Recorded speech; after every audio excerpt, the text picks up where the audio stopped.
പുതിയൊരു വീഡിയോയിലേക്ക് എൻ്റെ എല്ലാ കൂട്ടുകാർക്കും സ്വാഗതം. അപ്പോൾ ഇന്ന് ഞാൻ വന്നിട്ടുള്ളത് വളരെ ഈസി ആയിട്ട് തയ്യാറാക്കാൻ പറ്റുന്ന ഒരു ബ്രേക്ക്ഫാസ്റ്റിൻ്റെ റെസിപ്പി ആയിട്ടാണ്.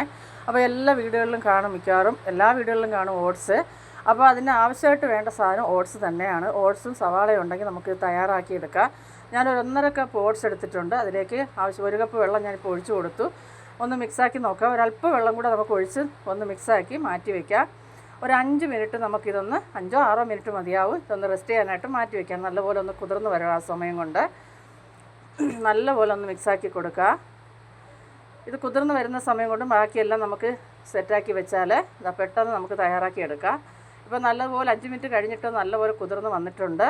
ഇനി നമുക്കിത് മിക്സിയുടെ ജാറിലേക്ക് ഒന്ന് ചേർത്ത് കൊടുക്കാം.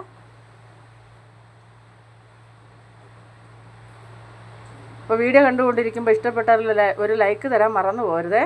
അപ്പോൾ ഇതാ ഞാൻ ജാറിലേക്ക് ഇട്ട് കൊടുത്ത ഓട്സിൻ്റെ കൂടെ തന്നെ ഒരു ചെറിയ സവാള ക്ലീൻ ചെയ്ത് ഇട്ട് കൊടുത്തിട്ടുണ്ട്. ചെറുതായിട്ട് കട്ട് ചെയ്ത് ഒരു 3 പച്ചമുളക് എടുത്തിട്ടുണ്ട്. ഇനി ഇതിലേക്ക് നമുക്കൊരല്പം ഇഞ്ചി ചേർത്ത് കൊടുക്കാം. ഒരു ചെറിയ പീസ് ഇഞ്ചി എടുത്തിട്ട് 2-3 കഷ്ണമായിട്ട് മുറിച്ചിട്ടുണ്ട്.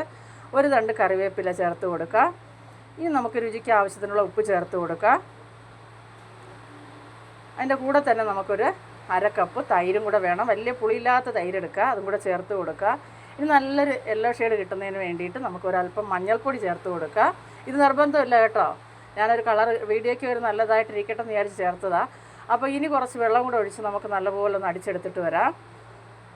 അപ്പോൾ നമ്മൾ അടിച്ചെടുത്ത മാവ് ഒരു പാത്രത്തിലേക്ക് ഒഴിച്ച് കൊടുക്കുക. ഇനി നമുക്കിത് റെസ്റ്റ് ചെയ്യാനൊന്നും വെക്കേണ്ട, പെട്ടെന്ന് നമുക്കിത് തയ്യാറാക്കിയെടുക്കാം. അപ്പോൾ മാവ് ഒന്ന് കലക്കി നോക്കാം നമുക്ക്. അഥവാ ഒരല്പം കൂടി ലൂസാക്കണമെന്നുണ്ടെങ്കിൽ വെള്ളം ചേർത്ത് നമുക്ക് മാവൊന്ന് ലൂസാക്കിയെടുക്കാം.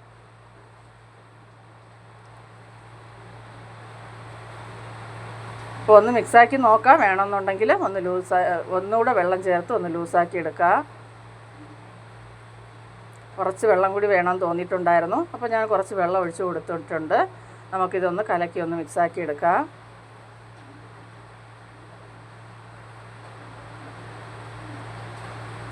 നല്ലപോലെ മിക്സാക്കി എടുത്താൽ മതിയാവും. ഇനി നമുക്കൊരു പാൻ അടുപ്പത്ത് വെച്ചിട്ടുണ്ട്. പാൻ ഒന്ന് നല്ലപോലെ ചൂടായി വരുമ്പോൾ നമുക്കതിലേക്ക് മാവ് ഒഴിച്ച് കൊടുത്ത് എത്ര തിക്നെസ് വേണമെന്ന് വെച്ചാൽ നമുക്ക് കട്ടിക്ക് വേണമെങ്കിൽ അങ്ങനെയും ഉണ്ടാക്കിയെടുക്കാം. നൈസായിട്ട് വേണമെങ്കിൽ ഇതുപോലെ നല്ലപോലെ പരത്തി കൊടുക്കുക.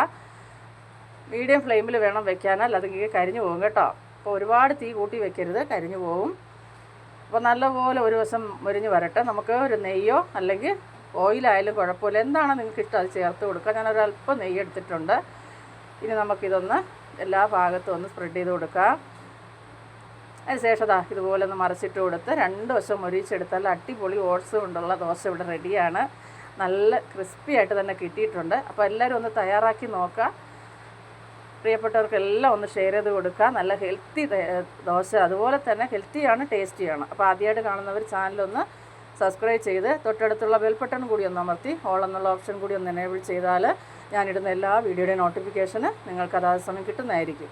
അപ്പോൾ എൻ്റെ കൂട്ടുകാരുടെ സ്നേഹത്തിനും ആ തരുന്ന സപ്പോർട്ടിനൊക്കെ ഒത്തിരി നന്ദിയുണ്ട്. തുടർന്ന് നിങ്ങൾ എന്നെ സപ്പോർട്ട് ചെയ്തുകൊണ്ടേ ഇരിക്കുക. അപ്പോൾ ചട്നിയുടെ കൂടെയൊക്കെ കഴിക്കാൻ പറ്റിയ നല്ലൊരു ദോശ. വീണ്ടും അടുത്തൊരു വീഡിയോ ആയിട്ട് കാണുന്നവർ എല്ലാ കൂട്ടുകാർക്കും ബൈ.